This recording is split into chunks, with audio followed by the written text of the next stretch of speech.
Larchmont Library suffers a brutal vandalism attack. Sarah Newman Nursing Home under fire for unpaid taxes. Some not so impressive test scores at an area elementary school. TCI keeps the public access plug in to Channel 8, at least for a little while longer. Mamaroneck Village and town issue a leaf blower ban. Plus, we'll have an update on Donald Trump's plans for David's Island. And the village parties are picking their candidates for the upcoming election. It's all on this edition of Larchmont Mamaroneck Community News.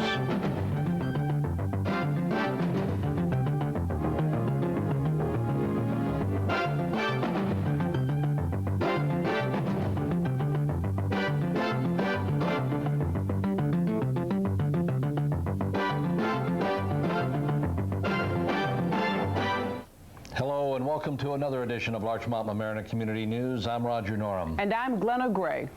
Our top story. A large swastika was found carved into a reading table at the newly renovated Larchmont Library. Gray paint was spilled over the carpet in 2 different areas.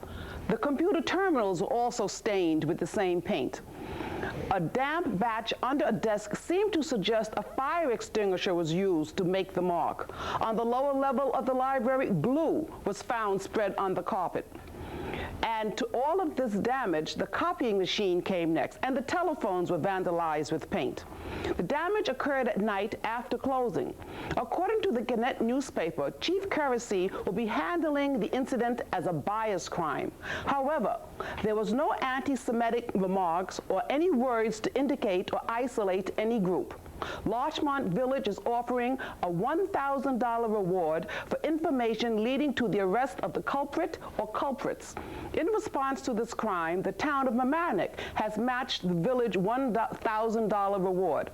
A special hotline number, 834-1001, has been set up to receive any information.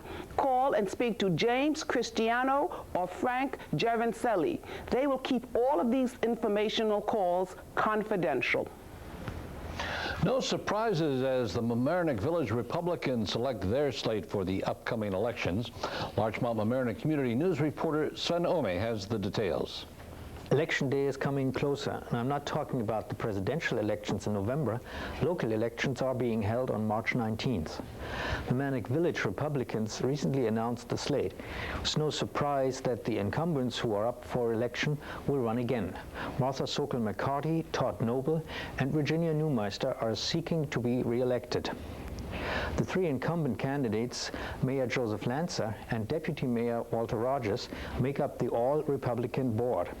Mayor Lancer and his deputy are not up for re-election this spring. Also running is Village Justice Roger Sirlin, also a Republican. The Democrats in Mamaroneck have also nominated their candidates, competing for the village board. They did not select a candidate to oppose Village Justice Sirlin. The candidates on the slate of the Democrats: Archie Giannunzio, a former trustee, Stephen Goldstein, who ran against Mayor Lancer last year, and Gloriana Palancia. Giannunzio and Palancia are registered as independents. And in the village of Larchmont, Republicans selected their candidates.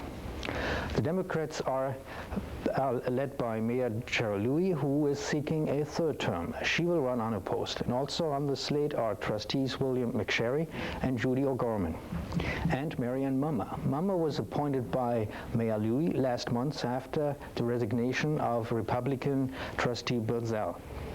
The Republicans will try to regain the seat on the board. Their candidate, Richard Ward. Village trustee Ken Bialo was elected last year for a 2-year term. We will have interviews with all the candidates on this program over the next couple of weeks. Is TCI having second thoughts about taking away the county-wide public access channel, currently Channel 8? Plans to do so apparently have been put on hold for at least a couple of months. To find out more, Larchmont Mamaroneck Community News reporter Kathryn Caywood.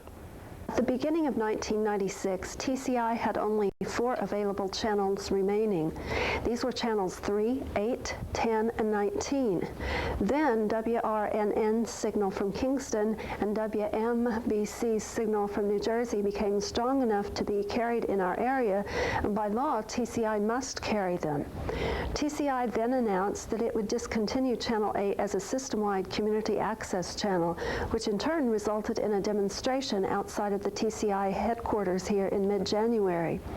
Without Channel 8 acting as a system-wide community access channel, producers who had formerly taken one tape to TCI for viewing on all 20 stations simultaneously will now probably have to take tapes to each individual station. TCI suggested that each community use one of its 3 public access channels for a system-wide public access channel, but most communities were reluctant to give up any of these 3 channels. Each community has a government access channel, an educational access channel, and a public access channel. So it appears that as of mid-April, Channel 8 will no longer be a system-wide community access channel. For Larchmont-Mamaroneck Community News, I'm Kathryn Caywood. Mamaronek's tax battle with the Sarah Newman nursing home continues and may wind up in foreclosure court. Mamaroneck Town says the nursing home owes over $400,000 to the town for back taxes stemming from an agreement the town says the nursing home agreed to as part of a deal worked out that would subsequently list the nursing home on the tax-exempt rolls when it changed ownership 4 years ago. The nursing home contends that it was not the agreement, that it was then and is now covered by the tax-exempt status. The village says it's owed $26,000. That's Mamaroneck Village in back taxes by the nursing home. So there continues a disagreement over the agreement. The town has had enough and has authorized the town attorney to begin foreclosure proceedings against the Sarah Newman nursing home. Stay tuned. This summer, Larchmont and Mamaroneck will be quieter due to the new law that bans leaf blowers. Larchmont will not allow the blowers to be used from June 15th through September 15th. Mamaroneck will not allow the blowers from June 1st until September 30th. Larchmont trustees O'Gorman and Bialy thought that last year the ban came too early because pollen, leaves, and pods were still falling. This new ban is now to promote a quieter area. The village will continue to assess the law on a regular basis. It will be quieter this summer. Well, the interesting thing is all 3 municipalities have a different ruling as far as Mamaroneck Village has no ban. Mamaroneck Town has a ban, but you got to know when that is, and also Larchmont Village has their ban. So. And to make sure the gardeners know. And of course, what are we talking about leaf blowers when we should be talking about snow blowers this time of year, right? In any event, medical science strikes again, isolating a tick-borne bacteria that's been found in Westchester County. Larchmont Mamaroneck Community News reporter Sharon Levy has details. There may be improved treatment tests for ehrlichiosis. Ehrlichiosis is a fatal disease, which is spread by the same tick that causes Lyme disease. Scientists were able to isolate the bacteria responsible for causing ehrlichiosis. A group of doctors from the Midwest were successfully able to grow the bacteria from the blood of 3 patients. This medical breakthrough could lead to improved tests and treatments for the illness. Researchers at New York Medical College in Valhalla have also isolated the bacteria. However, they have not yet published the results. Dr. Gary Wimser, chief of infectious diseases at the college, said the bug was grown from 1 patient's blood in the Valhalla laboratory in October. This happened a few months after the Midwest group first isolated the bug last summer. Since the organism was grown locally, the researchers were able to compare the bacteria from the New York residents to the Midwesterners to see if there are differences. Westchester and Putnam counties have 25 confirmed cases of ehrlichiosis and another 23 probable cases. Working directly with the bacteria increases the chances of developing a good diagnostic test or maybe a vaccine vaccine against the bug. Dr. Wormser used syphilis as an example of an illness where research has been blocked by the inability to grow the bug that causes the disease. For Larchmont Mamaroneck Community News, I am Sharon Levy. For convicted ex-bank teller. The story from Larchmont Mamaroneck Community News reporter Carlson. A sentencing in Mamaroneck. Maurice Zamore Boucher of Mount Vernon was sentenced a week ago Friday to 5 years probation for stealing almost $37,000 from an elderly woman's bank account. The 32-year-old Boucher used to be the head teller at the First Fidelity Bank in Mamaroneck. She's agreed to repay half of the money stolen from the 92-year-old woman. The other half of the money will be repaid by Boucher's accomplice, Orlaine Rosenard, who is a home health aide. The 23-year-old Rosenard apparently took the woman's bank book when she was being hospitalized, then proceeded to forge withdrawal slips and presented them to Boucher. Both women pleaded guilty to third-degree grand larceny. The theft was discovered by police. Metro North commuters should save their January commutation tickets if they'd like to get a 25% refund, and the customers who bought a weekly pass for the week of the blizzard in January should do the same. Here's Larchmont Mamaroneck Community News reporter Sven Oehme with an update. It's time for a refund at Metro North. The railroad will refund weekly and monthly ticket holders. Commuters with a January commutation ticket will be given a 25% refund on a monthly ticket in March. But you have to present your January ticket at the ticket office when you buy your March ticket. If you get your ticket through the mail as part of the railroad's Check It program, the 25% will be automatically deducted. If you have a weekly pass for the week of the snowstorm, you're entitled to one free weekly ticket during the period January 27th to March 1st. Mamaroneck Avenue School, again the focus of attention mainly by parents not too happy seeing the results of some recent test scores. Scores on the so-called CAR report, Comprehensive Assessment Report. Reading scores at Mamaroneck Avenue School are quite a bit behind the rest of the Mamaroneck School District elementary schools. A couple of examples listed in the Daily Times newspaper. In third grade, 96% of those tested at Murray Avenue School exceeded the state reference point in reading. 90% of those tested at Chatsworth School exceeded it. But at Mamaroneck Avenue School, only 82% exceeded the state reference point, and 85% at Central School. In sixth grade, every student tested at Murray Avenue in reading exceeded the state standard. 98% of those at Chatsworth did.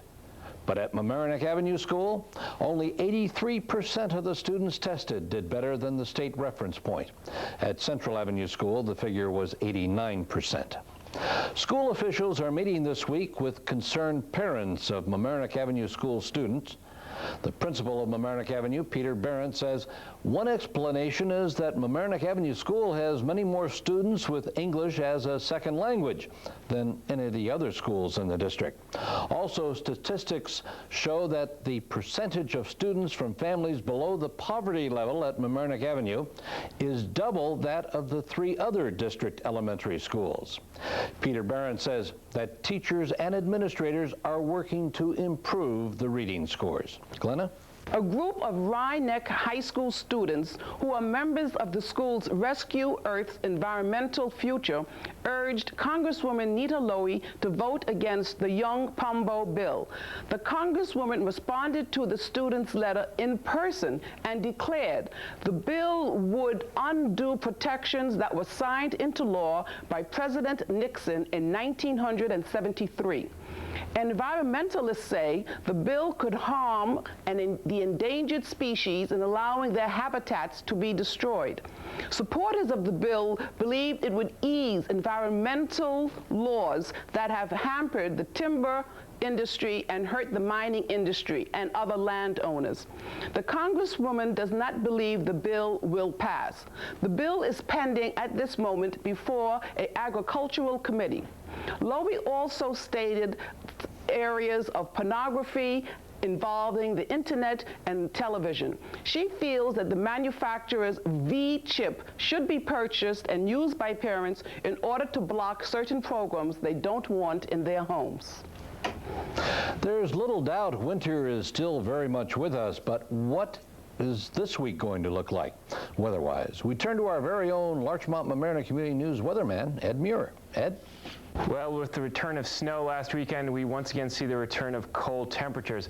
Our temperatures are going to struggle to reach the 30s as a nippy northwest wind is going to come around the backside of this departing storm from that leaves the northeast coast. Luckily, this air mass is going to be quite modified from what it was in the Midwest, where they saw ridiculously low wind chill values of 90 to 100 degrees below zero in North Dakota, and actual temperatures in Minnesota of 50 to 60 degrees below zero. But as I said, it will be modified by the time it gets to us, though.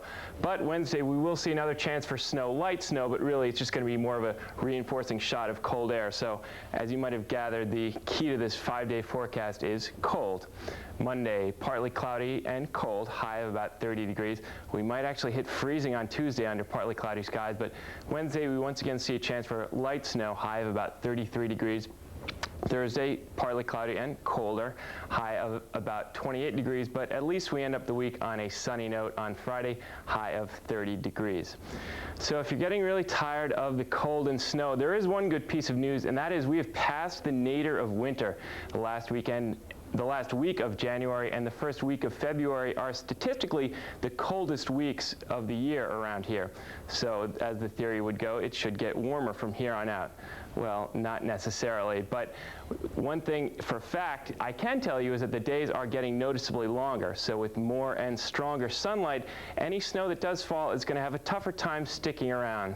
So you can hang your hat on that, if nothing else. So till next time, for Larchmont-Mamaroneck Community News, I'm Ed Muir. Enjoy the weather.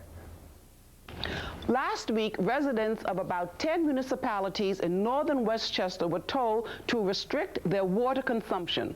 Larchmont-Mamaroneck Community News reporter Sven Oehme tells us whether there are any restrictions for our area. A number of residents in our area were concerned last week when water restrictions had to be imposed in about 10 Westchester municipalities. According to John Hawk, manager of Westchester Joint Waterworks, residents in Lower Westchester, including Larchmont and Mamaroneck, have no reason to be concerned. Restrictions were only imposed on residents who are located north of the Kensico Reservoir and who receive their water from the Catskills Aqueduct. The recent meltdown of the snow combined with severe rainstorms caused heavy flooding in the Catskill watershed. The floods washed away sand, topsoil, plants, and carried them into the Catskill Reservoir system. The so-called suspended solids floating in the water can carry bacteria. Just to give you an idea of the amount of water that flowed into the reservoirs, within a 2-week period, the reservoirs were filled from about 70% of capacity to almost 100%. We in Lower Westchester are not affected by the problems in the Catskill system, according to Mr. Hawk of the Waterworks. Our water comes from the Delaware system and is taken from an aqueduct that connects at the southern end of the Kensico Reservoir. In case you were wondering about how developments are going with Donald Trump's development plans for David's Island, with the latest, here's Larchmont-Mamaroneck Community News reporter Kathryn Caywood. Remember when we first heard about Donald Trump's interest in David's Island? Recently, we learned that the city of New Rochelle had agreed to sell Trump more than 2 acres of city-owned property at the Fort Slocum Dock. And now we learn that Trump is negotiating with Con Edison to buy the 1/3 acre lot adjacent to the property at Fort Slocum Dock. Trump plans to build 47 mansions on David's Island, which will be renamed Trump's Island. He plans to build a dozen $1 million townhouses, a ferry dock, and a parking lot at the Fort Slocum Dock area. Trump has the right to tie up David's Island until 2002 without paying any property taxes on it. However, the total purchase price of 1 penny less than $13 million must be paid in full by July 10, 2002. Trump will pay the city of New Rochelle a token $100 rental fee for David's Island for the time between 1997 and when the last lot is sold. He has already paid a $500,000 deposit for exclusive negotiating rights to David's Island, has agreed to pay New Rochelle up to a $500,000 towards its costs associated with the project, and is expected to pay another $500,000 when the land disposition is signed. The money from Donald Trump is nice, but money generated from Trump's name will hopefully improve the city's image and will attract additional developers and businesses. Here's an item every taxpayer likes to know about. Westchester County Executive Andrew O'Rourke wants a pay hike, a nearly 20% pay hike for himself and County Clerk Leonard Spano, and that the request is that they be retroactive to 1994.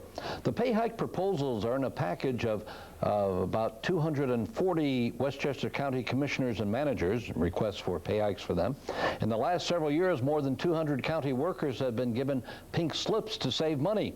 And already some Democrats on the County Board of Legislators are not looking favorably to the retroactive pay raise request from Westchester's top executive.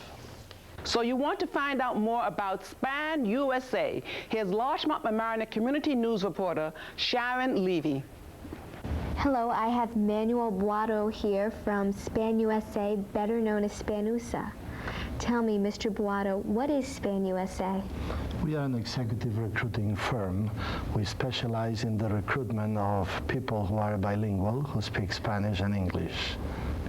What places in Westchester County do you place your workers? Well, we have dealt with the Bank of New York, with GT in Stamford, with Pepsi Cola, and other companies, Avon, for instance, in nearby. So we have worked with companies in the county. What types of jobs do you place your workers at? We specialize in executives and professionals, so we are not a regular employment agency. We place accountants and salespeople and human resources and marketing, anybody who works for corporate America. If somebody speaks Spanish and English and they're interested in how SPAN USA can help them, what should they do? Well, they could send us the resumes, as this is the way to begin our relationship, and they can either mail them to us at our address in Mamaroneck, or they can fax them to us, we get many of them by fax. What is your address in Mamaroneck? We are at 135 Beach Avenue, that is in our Mamaroneck zip code, 10543. And if you want my fax number, that is 914-381-0811. Well, thank you very much, Mr. Boato, for coming in and telling us all about SPAN USA. Thank you. It's a pleasure to be here. St. Valentine's Day comes in the middle of next week, but for couples who want to celebrate a few days early, the Mamaroneck High School Music Department is running a special dance for area residents. The annual Sweetheart Swing takes place this Friday, February 9th, from 8 to 10 at the school's post-unit cafeteria. Just park in the big lot on the Boston Post Road and follow the signs. The talented boys and girls of the school's orchestra, 2 separate dance bands, and a mixed vocal ensemble will provide the music for parents and other guests. Snacks and desserts will be served, and the admission fee of only $7.50 will benefit the music department. For reservations for Friday's Sweetheart Swing, call Patricia Jablanowski at 834-0929. That's 834-0929. Sounds good. Yeah, I think I might do that. Randy, are you listening? And that's it for another edition of Larchmont Mamaroneck Community News. In case you missed any portion of this news program and you would like to see it again, you can. This program is aired weekdays at around 1 p.m. and again at 7 p.m. on LMC-TV Channel 14. Not just that, during the day, you can call up Studio 2 at 831-0131. That's 381-0131, and ask to see the week's news program. The crew at LMC-TV will put your request into action at the first available time period, which often is only a matter of minutes.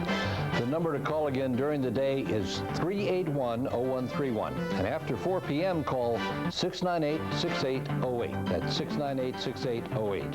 And ask LMC-TV if you can see the news show at a time that's convenient just for you. This program is an all-volunteer effort by your neighbors, and you might want to help us out. It's fun and a great give back to the community. Drop by and check us out almost any Thursday night in the LMC-TV studios. They're located on the Palmer Avenue side of Mamaroneck High School, just up the stairs from Walter's hot dog stand. We get things going around 7 p.m. If you're more interested in the production and editing, stop by Thursday night and also on Friday afternoons after 4 p.m. Come either day. If If you have any comments or suggestions, please send them to us at Larchmont Mamaroneck Community News, care of LMC-TV, 1 Library Lane, Mamaroneck, 10543. Thanks for watching Larchmont Mamaroneck Community News. I'm Gelnna Gray. And I'm Roger Norum. We'll see you next time. Just think, spring is only 6 weeks away. Oh, good.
To hold a public hearing next week on a red light district. Larchmont taxis seek their fare hike. A Rye Neck historic home gets a facelift. The town to hold its first Republican presidential primary in ages. And the high cost of sewer line repair. Who should foot the bill? And the high cost of snow removal. Can Uncle Sam shovel some this way? Those stories and more, including our weather report and a commentary on the efforts of the Rye Neck School District. All on Larchmont Mamaroneck Community News.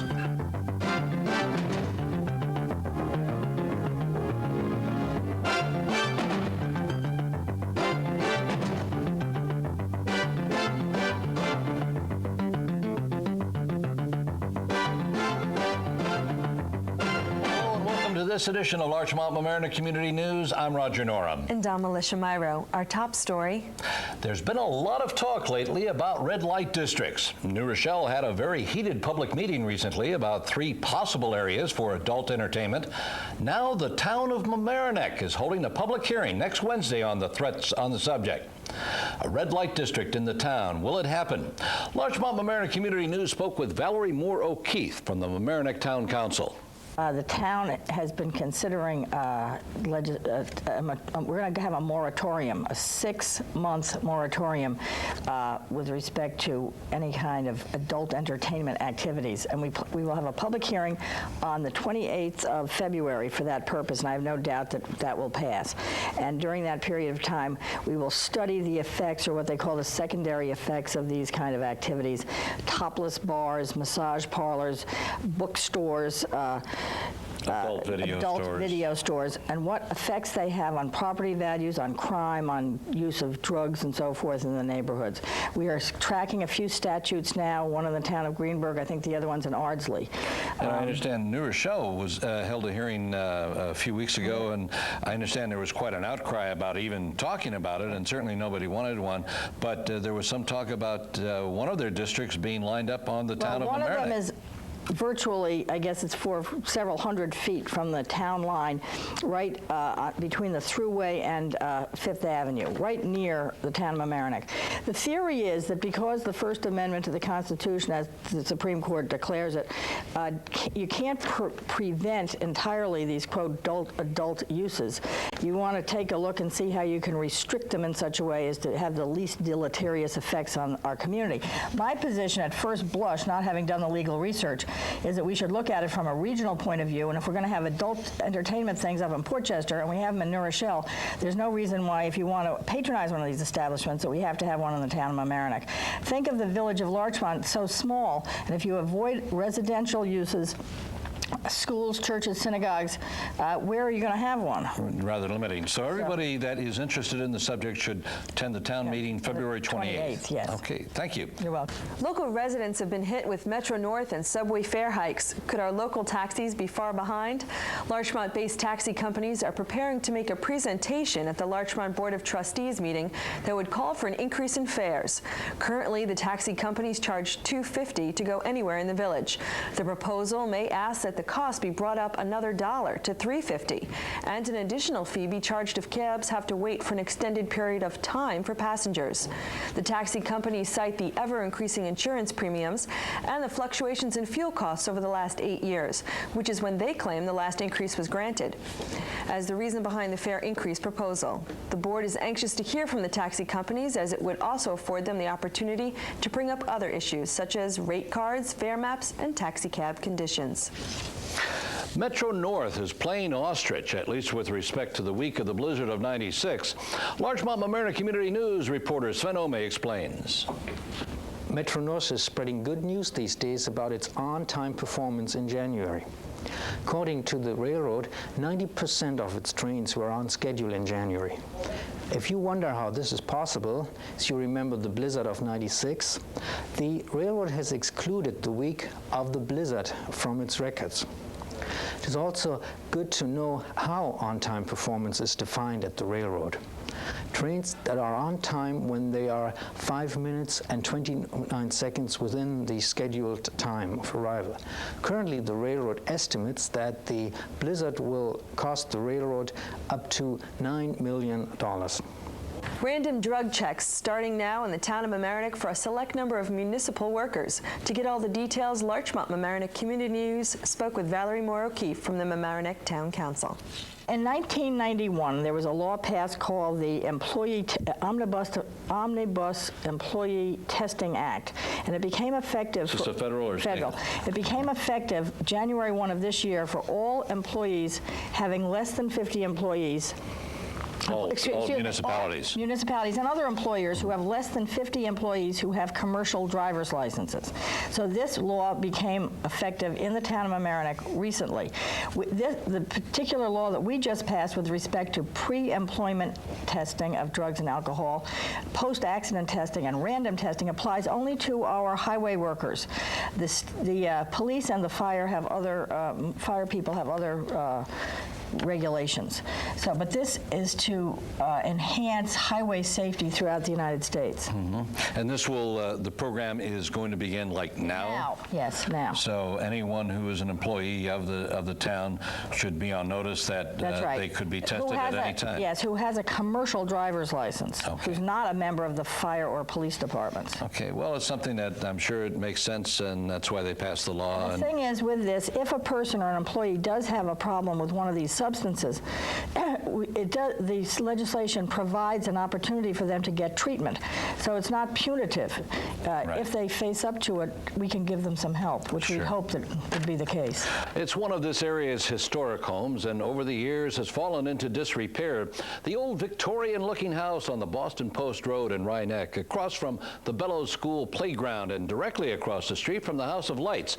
I should say that it had fallen into disrepair, but it's gotten quite a facelift in recent weeks. The story from Larchmont Mamaroneck Community News reporter Colleen Carlson. A Mamaroneck home built around 1890 is enjoying a new lease on life. One of the village's first trustees, Henry Fatton, built the house in the late 1800s. The home, which is located at Boston Post Road and Sophia Street, is being rehabilitated by the Graziano Funeral Home. The site was originally purchased to gain additional parking for the funeral home business. And because of the unique architecture and historical importance of the home, Graziano decided to renovate the structure. It will now house offices for the Graziano's business and apartments on the upper floors. Bravo to the Grazianos for preserving a piece of Mamaroneck's history. For Larchmont Mamaroneck Community News, I'm Carlson. Members of a committee to create a supplemental fundraising foundation to maintain top flight programs in Mamaroneck schools met last week at the Board of Education meeting. If the committee can raise $25,000 in startup money, then a board of directors and advisory committee could be established, and the foundation would be effective for the new school year in September. Once created, the foundation's goals would be to raise funds for community members, local governments, and businesses to put toward ensuring excellence in school educational programs. Jerry Goldman, chairman of the committee to form the foundation, has set a goal of $50,000 in fundraising for 1996 and $100,000 in 1997. The Board of Education is encouraging the community to support the foundation as government funding for education slows. The drug education program DARE has been around for years, so it's not surprising there's a graduation to tell you about at Murray Avenue School. The story from Larchmont Mamaroneck Community News reporter Sharon Levy. Fifth graders from Central School, St. John and Paul School, Murray Avenue School, and Actionville at the Hommock School graduated from Mamaroneck Town Police Department's DARE program. The ceremony, which featured speeches by town dignitaries and presentations by students, was held in Murray Avenue School's auditorium. Mamaroneck Town Police Officer Jerry McCarthy taught the 16-week class and was Master of Ceremonies at graduation. In the DARE classes, the students participated in skits, watched videos, and listened to lessons warning them of the dangers of drug, alcohol, and cigarette abuse.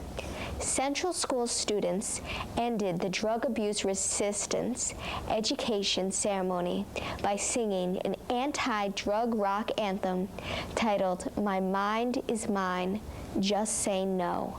So many adults have computer block these days, but not the kids, as we learn in this story about Larchmont first graders from Larchmont Mamaroneck Community News reporter Gelnna Gray. The postman always rings twice. Well, not anymore. For some first grade students at the Central School, these first grade students turn on computers to check their email. The email may come from within the school or from the outside. Email requires a computer, a modem, and access to an online service. Mail to anyone in the world is the cost of a local call. The students will write their messages, and then the teachers check their work for content and spelling. Then they are allowed to send their mail to some students. Students will also communicate with children in Oregon in their same grade. When the entire district is wired, children will be able to access information from the libraries and other classrooms. This is Gelnna Gray for Larchmont Mamaroneck Community News. Still adding up the cost of all that snow from the blizzard of '96. So far, the village of Mamaroneck has spent around $200,000 to remove snow and ice from village streets, but less than $70,000 was budgeted, and there was more than 2 feet of snow last month. Mamaroneck has applied for federal disaster aid from FEMA, the Federal Emergency Management Agency. Since the president declared a state of disaster area in the state because of the blizzard, the village is entitled to seek financial relief from the storm. Up to 75% of the overtime, food, and gas expenses in excess of the village budgeted amount may be paid for by the feds, but only for the amount of money it took to clear a single lane of traffic, not an entire street curb to curb. It's not clear yet how much this will amount to for the village, but it may be that Mamaroneck will have to float a bond to help pay the cost of the blizzard cleanup. Meantime, This area's person in Congress, Representative Nita Lowy, stopped by Mamaroneck Village Hall this past week to see what the village might need from Uncle Sam. Village Mayor Joe Lanza made no secret of the need. Lanza's quoted in the Daily Times saying, "We're asking for anything we can get for snow removal." Also discussed, though, funding for the dredging and cleanup of Mamaroneck Harbor and the development of the Mamaroneck Village's business corridor. Alicia? Well, talking about snow, a controversy with suburban karting is laid to rest, as far as the village of Mamaroneck is concerned, over the dumping of some snow at Harbor Island Park during the blizzard of '96 early last month. Mamaroneck Village trustee Martha Sokol-McCarty spoke with Larchmont Mamaroneck Community News. We were quite upset when this came out. A couple of our foremen actually were very alert and discovered that well, I heard 25 loads, but it was actually about 6 loads of snow were coming from elsewhere, and they were dumping snow. And when they confronted the drivers sort of said, "Oh, you know, we don't know," and they left. However, our village manager did a very thorough investigation, and it really turned out to be a good faith mistake. They had asked for previously and received permission to dump the snow from their lot, just as other businesses have asked us, and we said it's fine, that they could clear their lot and bring their snow to Harbor Island. Somehow, obviously, that got extended incorrectly. They apologized. They offered to take the snow away, which became a moot point. Of course, it all melted by then, yes, right? It all melted by then, but obviously they did not charge us for those loads of snow, and you know, it was a good faith error, but Michael Blau really did investigate it. Okay, well, so now the matter's closed. The matter's really closed. Okay, thank you. Thanks, you're welcome. Some Mamaroneck residents may have gotten a scare last week when they found brownish water coming from their taps. The cause was a break in a 14-inch water main on 5th Avenue near Lester Place on the town of Mamaroneck-New Rochelle border. The break caused the Westchester Surgical Supply parking lot to buckle as mud spread across the pavement. Westchester Joint Waterworks crews turned off the water supply less than an hour after being reported and claimed that only the New York State Thruway Authority and the Surgical Supply would be without water. Residents who found the brownish water coming from their taps were told it was safe to drink, but not to do laundry due to possible staining. The water main is fixed, but if you're having problems with your drinking water, please call Westchester Joint Waterworks at 698-3500. I don't know, there's something wrong with that phrase, Alicia. It's safe to drink, but don't do your laundry in it? I know, I think I'd boil it first. You will hear more about lead in drinking water again over the next couple of weeks. Larchmont Mamaroneck Community News reporter Sven Oehme has details. Westchester Joint Waterworks is currently issuing its annual lead advisory. The advisory is mandated by federal law. But in the future, this will change. A corrosion control facility is being built at Rye Lake and should be operational by the end of the year. The plant reduces the level of acid in the water on a scale from 1 to 14, where pH level of 1 is pure acid, pH 7 is neutral. Currently, our water has a pH level of 6.2. The new corrosion control facility will push it just above 7. The water will therefore be less aggressive and will react less with pipes made of metal. Sewers. Many of sewer lines in the tri-municipal area need repair and updating. But who's to foot the bill? The cost is in millions, not the kind of loose change kept in the town or village coffers. To take a closer look at the subject, Larchmont Mamaroneck Community News spoke with Valerie Moore O'Keefe from the Mamaroneck Town Council. I think that if you add the whole thing up, the town of Mamaroneck would look at something like $2 million. The village of Mamaroneck is a different number, and the village of Larchmont's a very hefty number. What happens is that the state has entered into a consent agreement with the county of Westchester requiring communities within the entire county to repair sewer lines so that when we have heavy rainfalls, our sewage treatment plants are not overwhelmed. And what happens now is, because of so many broken pipes, we have such heavy rainfall that sometimes the sewer treatment plants are overwhelmed and we push raw sewage right out into the Long Island Sound. I remember there were, a year or so back, there was the smoke tests of the gutter lines for people that sometimes were tapped into. That's right. Now, the county executive wants the towns and villages to borrow money from a revolving fund at a low interest rate to fix these sewers, which of course would bring our taxes way up. We're of the position we'd like the county to pay for it. The county maintains that they don't own all the sewer lines, therefore they can't do it. Well, this is a dispute that we're in now. And who settles a dispute like this? Well, at the state level, or what? I would hope that in a bipartisan fashion, both the Democrats and Republicans in public service along the Sound Shore area could do something to make an accommodation with the county, bringing in the Department of Environmental Conservation, who are really the ones pushing the pressure on us from the state. And I hope that altogether, I think we're pretty much man to man, woman to woman on this thing, that we can't afford the formula that the county wants to put on us now. We just can't, we can't do this. When does push come to shove? When does a decision have to be made? Well, I think that we've had an extension. We've had 2 extensions. I think that we're working on another extension. And there are negotiations now going on between our leaders and the county and the state. So that's something to keep our eye on. And the TCI saga continues over the Channel 8 countywide public accessibility. To get the latest, here's Larchmont Mamaroneck Community News reporter Kathryn Caywood, who spoke with Wendy Sirkin of TCI about the now famous clause, must carry. Must carry means that any broadcast station that is in our area of dominant influence, called typically ADI, can request carriage on our channel spectrum if they meet certain criteria that the FCC has. As soon as they meet those criteria, they can turn to the cable operator, TCI Cable of Westchester in this case, and say, I'm a must carry, you must carry me, and give me a channel assignment. So this is what has happened with WRNN, and it's what's going to happen with WMBC? Correct. What do you do if you get more requests for must carry than you have channels remaining? We probably have to bump other stuff off, because all must carries have to go on basic, and there's a limited amount of basic channel space. If we expand that space, then rates go up.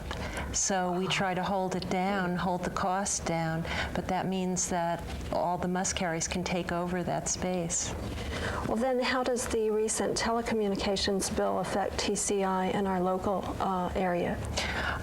Well, it probably, you won't see the effects for a while, but when you do, you're going to see 9X offering you cable, and you're going to see TCI offering you telephone service. As far as must carry goes, there have been no changes in the recently signed telecommunications law, and that means that the telephone company will also have to be subject to must carries. Anyone who's taken the train from Larchmont and parked their car can't help but to have noticed the new parking meters there. And these parking meters are the meters of the 21st century. Larchmont Mayor Cheryl Louie spoke with Larchmont Mamaroneck Community News. The feedback appears to be quite good. People are delighted that they don't have to carry quarters to the train station any longer. The most popular aspect of the machines, which take coins, dollar bills, and debit cards, is the debit card, so that you can buy a debit card that has a value of $20 or $40 and then work off of that and deduct $2 a day to pay for your parking. Did they work pretty well during the deep freeze? Actually, they did. We started on a warm day when it was about 40 or 50, which I was very happy about. But within 2 days, people seemed quite comfortable, knew what they were doing. There's still that first-time user that has a little bit of trouble, and not every kink is out of the machine. I was going to say, what have been some of the negatives that you've heard? If the machine accepts $1 and there's a $2 fee to pay for your daily parking, and your second dollar bill is rejected by the machine, and you can't quite fumble for a second one fast enough, the machine will do something called timing you out. You have 40 seconds to get your second dollar bill in. That has been our biggest problem. And you won't get your first dollar back, probably. You don't get your first dollar back, and you don't get credit for that dollar against the second transaction to pay for your parking. And that has left some people bewildered because they came with only $2 bills, let's say. We are pressuring the company that we've bought the machines from to extend the time to much more than 40 seconds. Now, I understand Larchmont is the first along the New Haven line. As I know.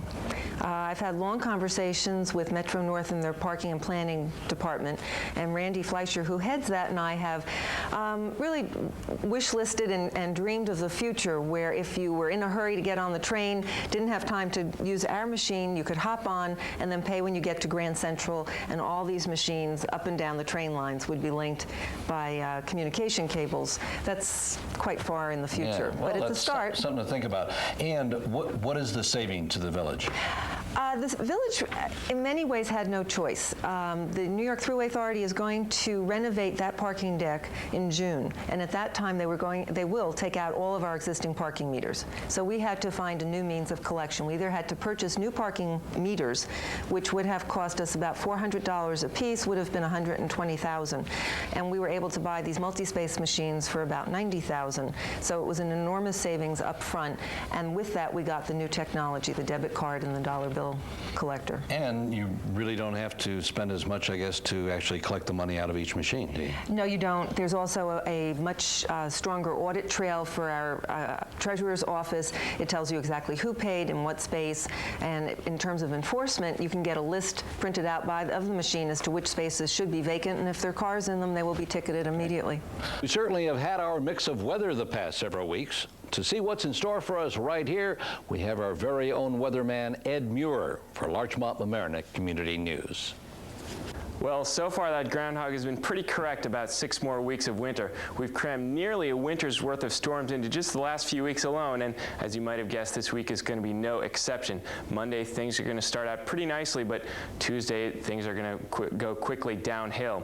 It looks like we're going to see the chance for a nor'easter moving up from the southeast coast on Tuesday, but temperatures are going to be a little bit milder this time, so that while we will start out as snow, it looks like the rain-snow line is going to move a little bit farther to the north this time, so that while we will see snow in the beginning, we'll probably see a change over to rain with some more Atlantic moisture coming in. But any way you slice it, things are going to be rather messy. So the messy 5-day forecast looks something like this.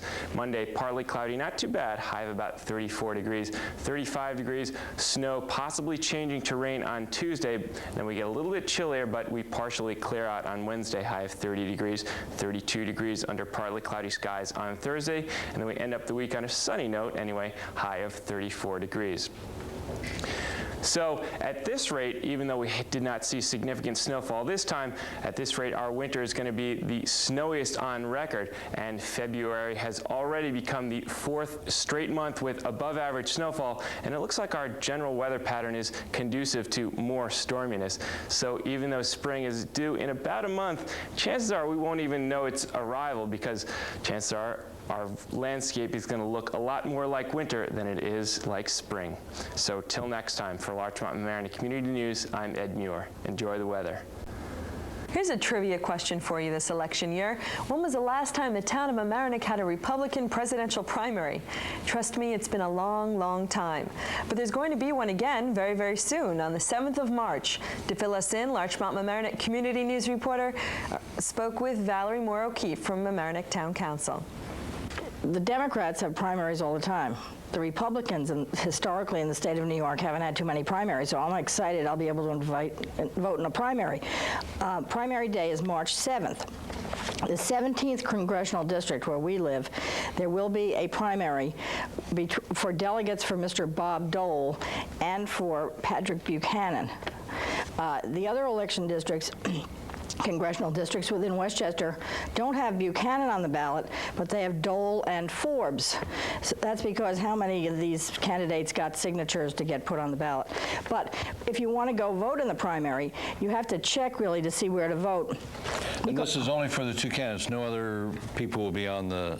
No, not here. When was the last time the town had a Republican primary? Oh, I don't know. It seems to me it must have been, I remember Eisenhower and Taft. I mean, I was only in Murray Avenue School at the time. March 7th, primary, Republicans, town of Mamaroneck.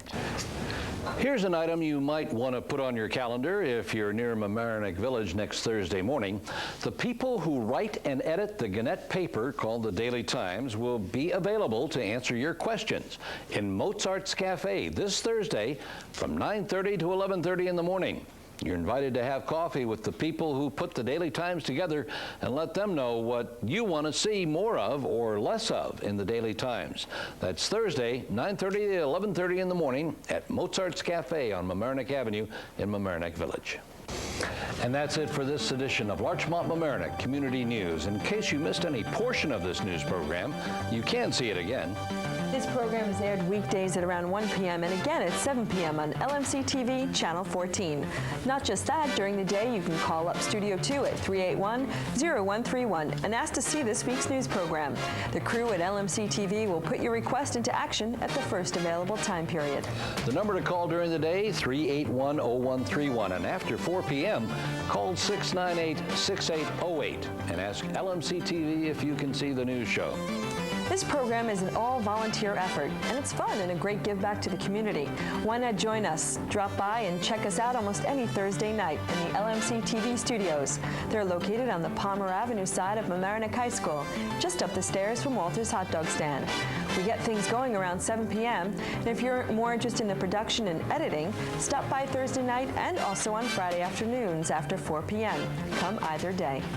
If you have any comments or suggestions, please send them to us at Larchmont Mamaroneck Community News, care of LMC-TV, 1 Library Lane, Mamaroneck, 10543. Thanks for watching Larchmont Mamaroneck Community News. I'm Alicia Myro. And I'm Roger Norum. We'll see you next time, and take note, only 4 more weeks until springtime is officially here. As we leave you on our news program.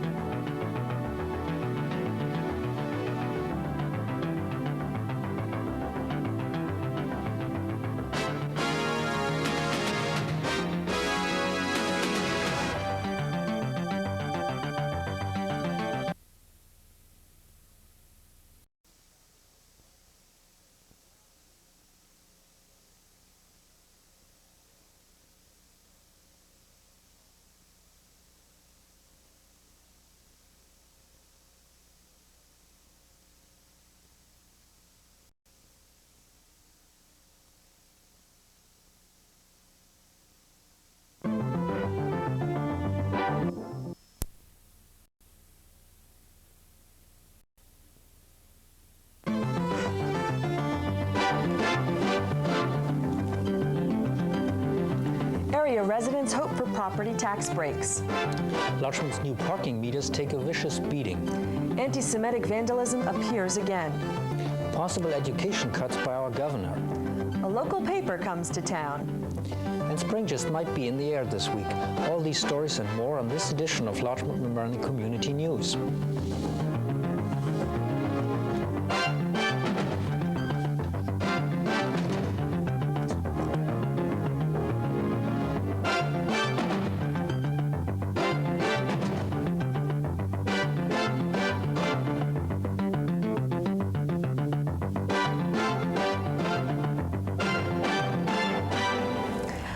Welcome to this edition of Larchmont Mamaroneck Community News. I'm Alicia Myro. And I'm Sven Oehme. Our top story. The #1 story in our area, hate phrases spray painted on houses in the Orienta section of Mamaroneck. As of the taping of this program during the 2 nights of last week, 5 homes were vandalized with the painted hate graffiti. On Sunday, February 18th, 3 homes, one on Claflin Avenue, one on Fairway Place, and one on Seney Avenue, had been spray painted with anti-Semitic slogans and symbols.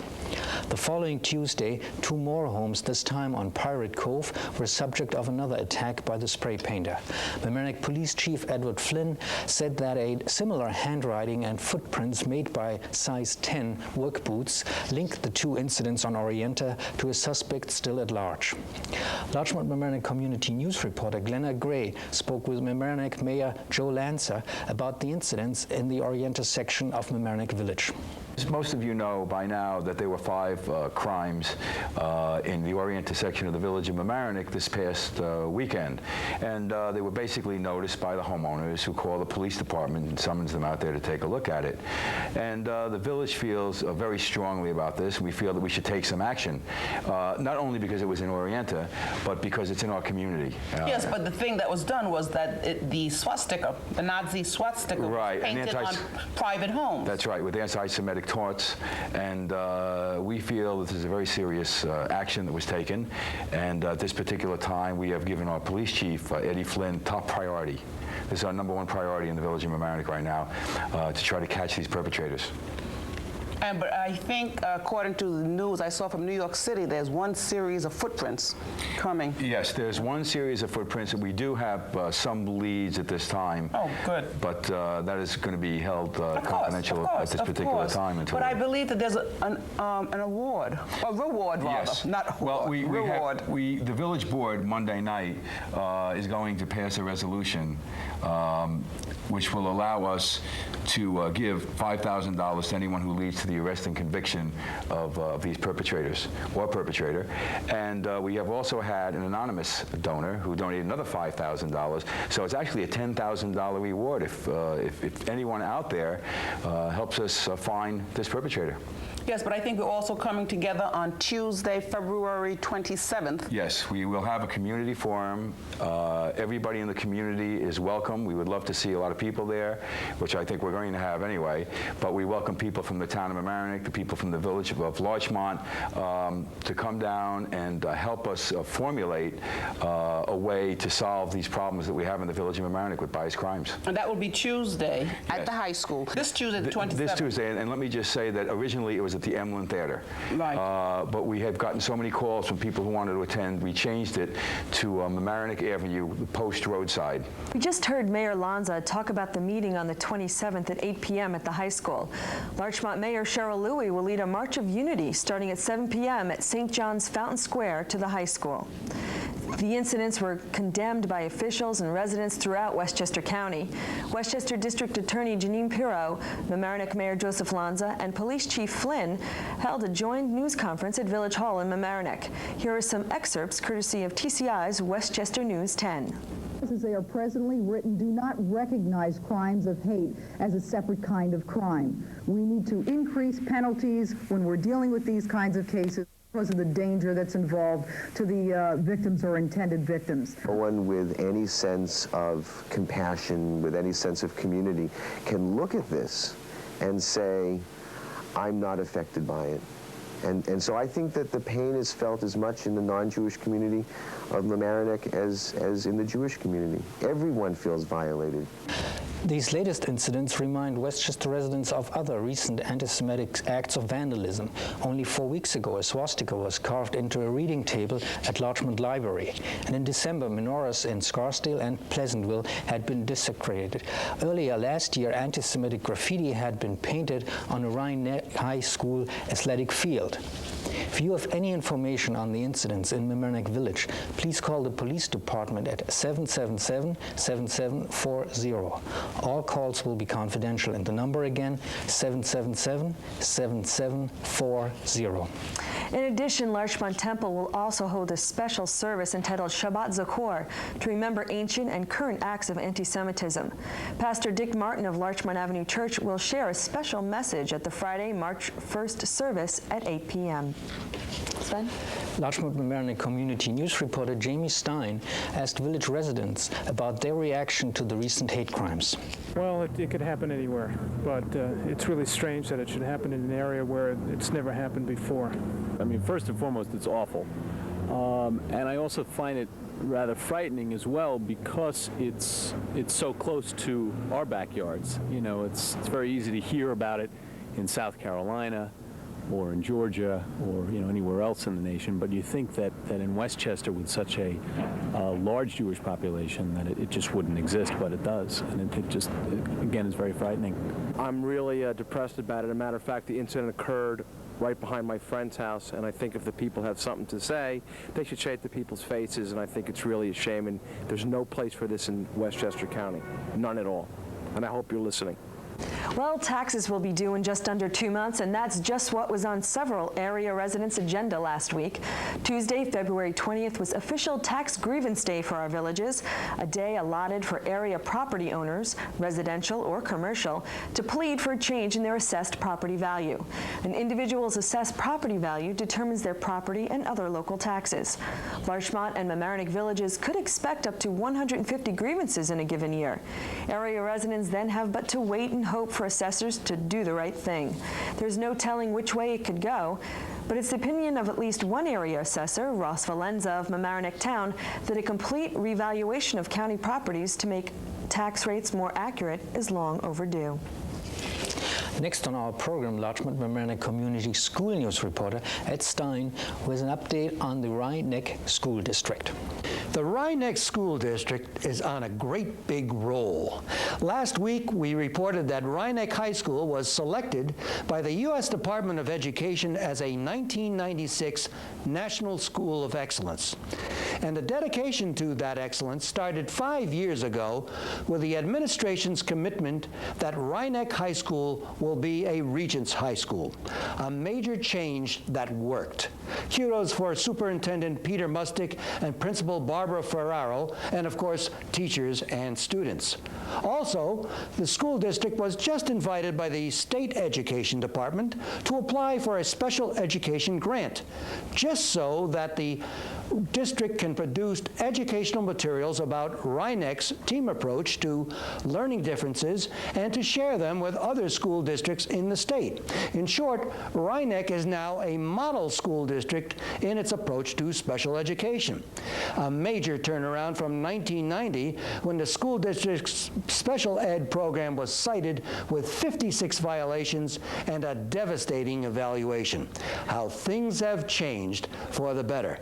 Much credit goes to Ellen Bergman, Special Services Administrator, and her special staff. But behind the school district is a very active, very supportive community of school parents that gets the word out and gets jobs done. Take the recently formed Rye-Neck Community Fund organization.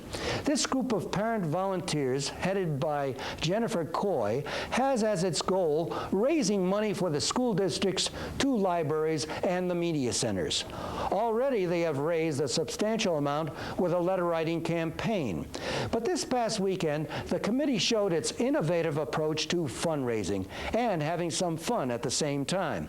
Jennifer Coy approached Peter Travers, film critic of Rolling Stone magazine and Rye-Neck resident with a child in the middle school, and asked, is it possible for him to get a hold of a film nobody had ever seen and have a memorable sneak preview for the Rye-Neck community and use it as a fundraiser? He liked the idea and he got the film. And at the Larchmont Theater on a Sunday morning, with a tasty breakfast spread and numerous door prizes, over 250 Rye-Neckers did get a chance to see the film City Hall, starring Al Pacino. It was a wonderful way for the Rye-Neck Community Fund to raise over $5,000.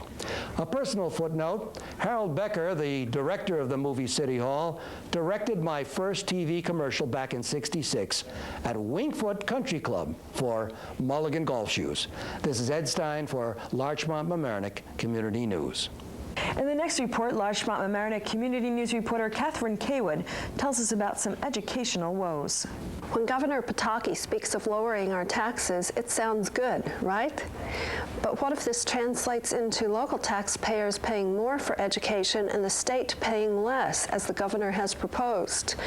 We can raise more revenue locally, or we can cut programs for our children. Or perhaps we can protest the governor's proposed budget. We could generate more educational funds by increasing property taxes, increasing sales tax, having a broader income tax base, or having a combination of these. But some argue that our high property taxes place an unfair burden on the elderly and the low-income residents. If the property tax disappeared, we would probably have an increase in sales tax and income tax. The state paid for about 26% of the educational costs in 1990, but paid only about 20% this year. So how will you respond when the 1996-97 budget is presented to the voters this May? For Larchmont Mamaroneck Community News, I'm Kathryn Caywood. the death of a 14-year-old girl in Greenburg as school and transportation officials step up their efforts to change a handrail on many buses. Andrea Chen was run over on February 8th by a school bus when a drawstring on her jacket got caught in a handrail of the bus. Because of earlier accidents, the design flaw was known to officials and steps had been taken to modify the buses, but they had not yet been completed on all equipment. Vandals struck again in Larchmont as 4 new parking meters at the Metro North Railroad station were smashed. It occurred just 1 month after Mayor Louie introduced the 6 state-of-the-art multi-space meters costing $100,000. The destroyed meters were discovered by a village worker who had gone to collect the money in the early morning hours of Thursday, February 15th. The repairs were estimated at about $10,000. To ensure that parking fees were gathered the following day, village workers stepped in to make collections. The replacement parts were ordered immediately, and the meters were in full operation by Tuesday the 20th. Police have yet to make any arrests. Some drainage problems may exist at the renovated Harbor Island Park in Mamaroneck. Larchmont Mamaroneck Community News reporter Gelnna spoke with Mamaroneck Village Mayor Joseph Lancer. There was a bogus report in the newspaper, I have to say that. Some gentleman by the name of Drew Bradford, I don't know who he is, I don't know where he comes from. He doesn't pay taxes in the Village of Mamaroneck because his name is not on the tax roll. He does not have a phone number in the Village of Mamaroneck, but he got a hold of a reporter and went down Harbor Island Park and said that the crowns were too high and that the village was going to have to spend an extra $750,000. There is no credence to that. There's nothing farther from the truth. Oh, dear. We are at the point right now at Harbor Island where we will be ready to accept the fields. We wanted to accept them in December, but our village architect or village engineer told us not to accept them until the snow is off the ground. Right. And he has the opportunity to shoot new lines, and he will authorize us to pass them when he's ready. I mean, you're not going to move into a house without a CO or if it's not ready to move into at this particular point. So what we are doing is we are waiting for authorization from our village engineer. Also, let me just say that we do have a $2.5 million budget for this park. We have not expended this budget. I'm very happy to say that we are $170,000 under budget. Repeat that, under budget? Under budget. We are $170,000 under budget at this time. If there were any problems with the fields, they would have to be repaired by either the contractor or the landscape architect. It is no extra cost to the Village of Mamaroneck, and we have not heard of any problems at all. That's always good news to the taxpayer. It sure is. And it's good news to me, too, because I pay taxes. But we are hoping that the fields will be ready for use during the summer, because we do have to let the grass have the opportunity to grow and be strong. We don't want to destroy the fields before they're ready to use. Bus fares in Westchester County went up last week. Single fare is now at $1.40, an increase of 15 cents. However, a discount book with 22 trips continues to be sold at $25. That's the good news. The bad news is that the book is only available at 9 stores throughout Westchester at this time. The county will now increase the number of locations where the 22 trip books can be bought. Total ridership on the county's buses last year was more than 29 million. Officials hope to keep the number in spite of the increase. The Daily Times came to a local coffee bar to talk about news. Papers, that is. Larchmont Mamaroneck Community News reporter Gelnna has the story. The Mozart Cafe on Mamaroneck Avenue recently served as a gathering spot for the Gannett newspaper On the Road series. Owner of the cafe, Amir Benesh, and manager Eli Barr were gracious hosts to the 40 or more citizens who came out to inform the Gannett editors and staff writers of their opinions concerning the newspaper's coverage of stories, format, or whatever else they wished to share. Elected officials, the clergy, and human rights commissioners all joined in to express themselves. The Mozart Cafe has demonstrated an interest in Mamaroneck affairs through donations to different organizations, support of athletic and chess tournaments. They are becoming a part of the community. For Larchmont Mamaroneck Community News, this is Gelnna Gray. The Regional Plan Association, a group of architects, business and civic leaders and politicians, has released a long-term outlook for the New York metropolitan area. Previous reports were released in 1929 and 1968. Just to give an example of the scope of suggestions the group has made in the past, in the 1929 report it suggested building the George Washington Bridge at the location where it spans the Hudson today, instead of at a location at 57th Street. The top message of the plan, which has just been released, is to take decisive steps soon if the New York area is to compete with other metropolitan areas. Among the recommendations of the plan, which seeks investments of up to $75 billion over a 25-year period, are improving regional downtown areas like White Plains, creating a rail network and thereby drastically improving transportation between the suburbs and New York City, but also between the regional centers. Also on the list of recommendations, a change in the way we finance education. The current system of collecting school taxes as property taxes should be changed to a system based on a payroll tax. According to the plan, this will lead to a more equal distribution of the funding. The planners make it very clear that the New York metropolitan area has to act now, or it will enter into a long period of stagnation. A couple of days after the release of the report, the New York Times ran a commentary on its op-ed page with a headline which read, "To be a global city, its trains must run on time." How very true that is. And that's a reminder that we should remind you to take your January commutation ticket to the ticket office when you buy your March transportation pass. The January ticket is good for a 25% discount on your March ticket. It's your refund for the week of the blizzard. And here it is. Like? This is my January ticket, and I'm holding on to it. I've got mine too. It's worth a lot of money. That's right. Thank you, Sven. A big thanks goes out to the Mamaroneck Teachers Association, who collected a whopping 800 pounds of food for the needy of Larchmont and Mamaroneck. The Teachers Union started the food drive just this past January, with all the goods being donated to the Mamaroneck Community Action Program. The Community Action Program said that most of the food collected was gone within a few days, which shows the growing needs of hungry people in our community. The great response has caused the Mamaroneck Teachers Association to make its food drive an annual event. If you're interested in donating food or time to the Mamaroneck Community Action Program, please call. Larchmont Mamaroneck Community News reporter Kathryn Caywood has a report on one church in our area that started the Lent season with a new program. At the Larchmont Avenue Presbyterian Church, Lent began in the traditional manner and includes many traditional aspects. But are you ready for this? It includes aerobics on Monday evenings, ballroom dancing for couples on Wednesday, a 4-part film series that includes Apollo 13, and for children, muffins and movies on Sunday mornings. The Reverend Richard Martin, the church's pastor, instigated this successful Lent program last year. Last year, the focus was on discipline and how discipline in one area of our life can benefit other areas of our life. This year, the focus is on faith as a journey in which we invest our body, mind, and spirit.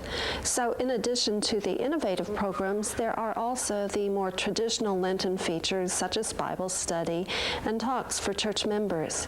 For Larchmont Mamaroneck Community News, I'm Kathryn Caywood. Currently, your thoughts may not be on Lyme disease, but the State Department of Health last week made public the incidence of Lyme disease infection for last year per county. The total number of cases in Westchester dropped from more than 1,300 in 1994 to 638 confirmed incidents in 1995.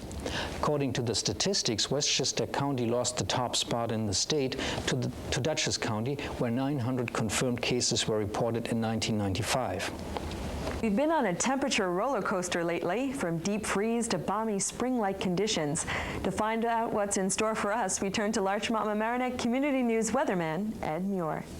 Well, just when you thought it was safe to go outside, March comes in like a lion. Our warm weather is going to end. You knew it had to, but you probably didn't think it was going to end this abruptly or this quickly. The week is going to start out pretty nicely because we're going to get a southwesterly push of air ahead of the next storm system. But that storm system, when it comes through on Tuesday, is just going to give us some rain and not too much else. But the next storm that comes out from the Midwest on Thursday is going to give us a wraparound of northwesterly winds. So any rain that we get could end as snow, so needless to say, the temperatures are going to be a lot chillier by Thursday than they will be in the beginning of the week. So the 5-day forecast looks something like this. Monday, a pretty nice day despite the clouds, high of 58 degrees. We do see that chance for rain on Tuesday with a high of 56. Partly cloudy, still hanging on to the warmth on Wednesday, high of 54 degrees, but chance of rain possibly ending as snow on Thursday, high of only 38 degrees, and then we really end up the week on a chilly note. Partly cloudy skies, high of only 32 degrees. So even though we do take a nosedive by the end of the week, chances are any cold snaps we get from here on out are going to be pretty short-lived. And besides, with all the snow we've gotten this winter, why can't we just get those last few inches to make it the snowiest winter on record? After all, anything that doesn't kill us will only make us stronger. So till next time, for Larchmont Mamaroneck Community News, I'm Ed Muir. Enjoy the weather. The carnival season is all over now, but that does not mean that all the clowns are gone. Just ask Larchmont Mamaroneck Community News reporter Joan Brescia. Live from the Powerhouse, I'm speaking with Jerry Power, our area's resident clown, and much more. Jerry, thank you. God bless you, Jerry. Hi, Jerry. How are you? Okay. Can you tell us a little bit about your clowning gigs? All right. I've been clowning for about 4 years, and it's a lot of fun. I do a lot of entertaining at people's homes, and as well as a lot of local camps and clubs in the area. I did. The Larchmont Shore Club had a big Christmas party, and I was the clown for that, and it was very well attended. Most of the members who have children came to that, and it's a lot of fun. That's great. Jerry, what are the age groups you work for? Well, my target area for my clowning group is roughly from 3 to about 10. That's great, Jerry. And I bet the adults hang around the parties, too. Yeah, I say it's for children of all ages. A lot of times adults enjoy the show as much or more than the kids do. That's great, Jerry. If people are interested in having you clown around in their house, who could they call? They can call me at home, or my answering machine is always on. It's 914-738-5451. Jerry, I also understand you're an educated clown. Can you tell us what your day job is? I'm actually a school teacher, and I teach physical education to children who are in pre-K through 5th grade. So I deal with 4 through 11-year-olds on a daily basis, and I always have a captive audience, and that's my real job, supposedly. That's great. And Jerry, you do some of your tricks in class? Yeah, I always try to incorporate some magic into our classes, and the kids love it, and it kind of brings them in. It makes them focus a little bit. Oh, absolutely. I agree. Integrated teaching. Jerry, could you tell us a little bit about your background? I heard you have a couple of degrees under your belt. Yes, I've just recently completed my second master's degree at Lehman College. I also have a master's degree in school administration and supervision from the College of New Rochelle, as well as my undergraduate degree from Cortland State. So that's great. I'm an educated clown. You're an educator. You're also a basketball coach. Could you tell us about that? All right. I coach at Salesian High School in New Rochelle, and we have a great school at Salesian. We're celebrating our 75th anniversary, and Salesian's a great school. They say it's a small school with a big heart, and our basketball team is very successful so far this year. We're 11-3, and we're hoping to continue our success and hopefully in the playoffs and throughout the rest of the year. Jerry, tell us about how your wife and child feel about this juggling act that you do. Well, my wife gets upset sometimes because I'm not always home as much as I should be, but my child loves it because I try to entertain him as much as possible. He's 17 months old, and they're both very understanding, and they're great, and I try to give them the quality time when I can. That's great. Jerry, you have another thing he's doing, a basketball camp going on. Could you tell us a little bit about that? All right. On the February break, February 19th through 23rd, when most kids are off from school that week, I'm running a basketball camp at Salesian High School, and it's something that appeals to a lot of parents who both work, and it gives them constructive things for their kids to do during that week, and we have a lot of fundamental basketball skills which we teach, and we try to incorporate a lot of fun activities with that, so it's a good thing for them to do. Jerry, I know people who've attended your camp who've absolutely loved it. Can you please give our audience your phone number where they can reach you in case they want to participate in your many activities? 738-54. A lot of kids from the Larchmont area, a lot of St. Augustine's kids, St. John and Paul, and we'd love to always have more naturally. Great. For the Larchmont Mamaroneck Community News, I'm Joan Brescia. And that wraps up this edition of Larchmont Mamaroneck Community News. You can watch the news show Monday through Saturday at about 12 noon and also about 7 in the evening. And on some nights, the show also comes on between 11 and midnight. Or you can request it on LMC's Request TV. Just call Studio 2 at 381-0131. After 3 p.m., you can call the Palmer Avenue studio at 698-6808. And request that the news show be put on the air especially for you. It may just be a couple of minutes. minutes. All of us who work on this program are volunteers, and there's always room for new people who'd like to join us. It's a fun way to get involved in community affairs, and in addition, you can learn about television news. We start putting together this program every Thursday night at about 7 p.m. If you are more interested in the technical aspects, it might be a good idea to come on Friday at 4 p.m. when this new show is edited. You'll find us in LMC's Palmer Avenue studio, which is in the Mamaroneck High School building, right up the stairs across from Walter's Hot Dog Stand on Palmer Avenue. Also, if you have a story or some video which you think we might like to use on this program, come by on a Thursday night and we'll most likely use your story. Or if you have any comments, suggestions, or some criticism but can't come on a Thursday night, you can also send us a letter. The address, Larchmont Mamaroneck Community News, care of LMC-TV, 1 Library Lane, Mamaroneck, New York, 10543. Thanks for watching Larchmont Mamaroneck Community News. I'm Sven Oehme. And I'm Alicia Myro. Join us again next week on this channel, Channel 14. We'll see you next week. That's a great show. Yeah, we really have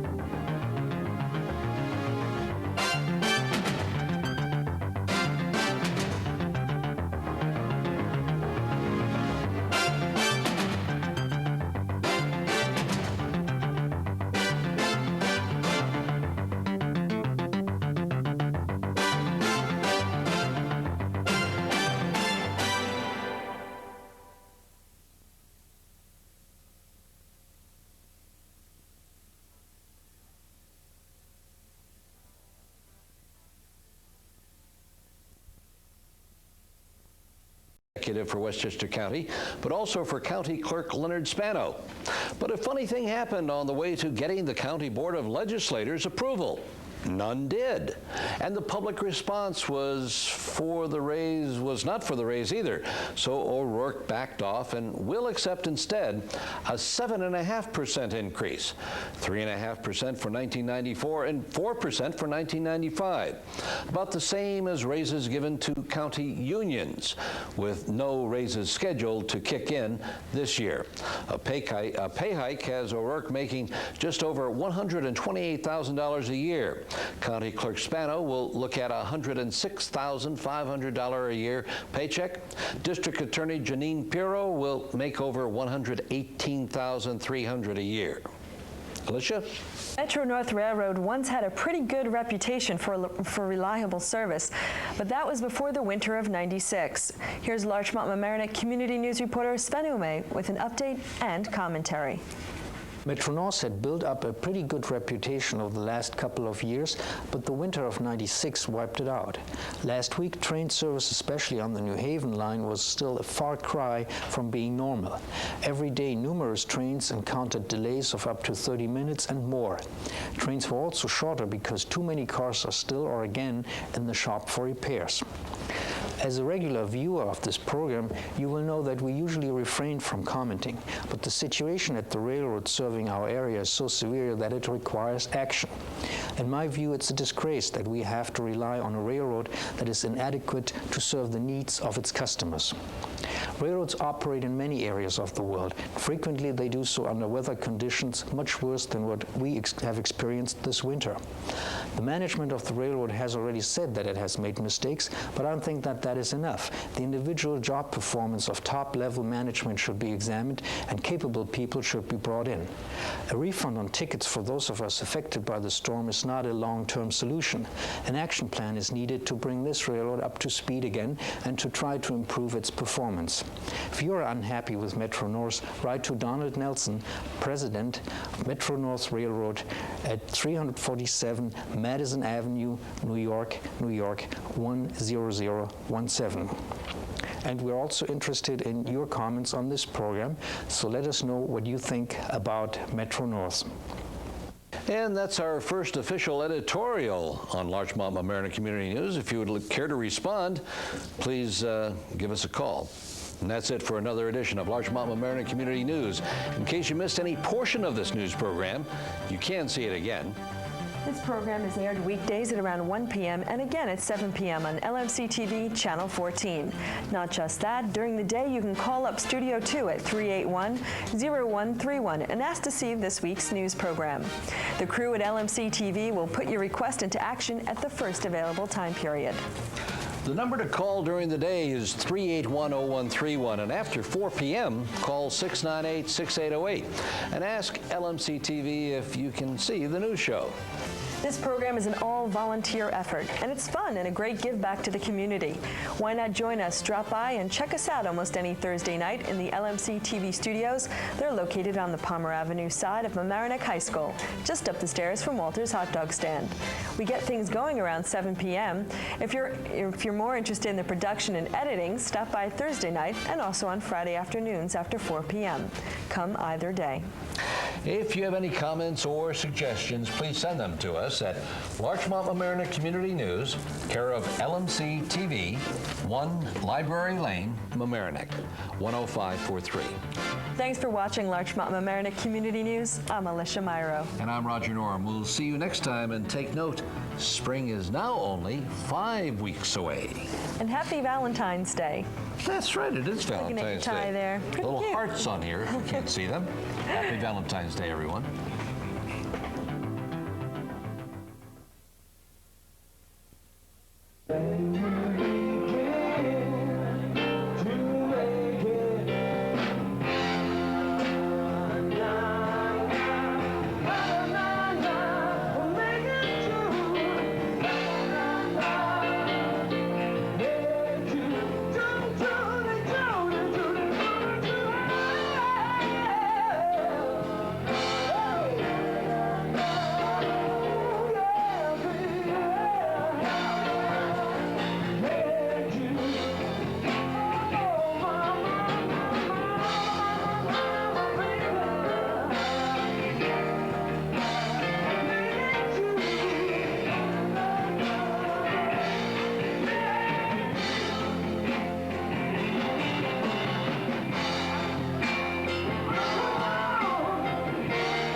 All right, thank you.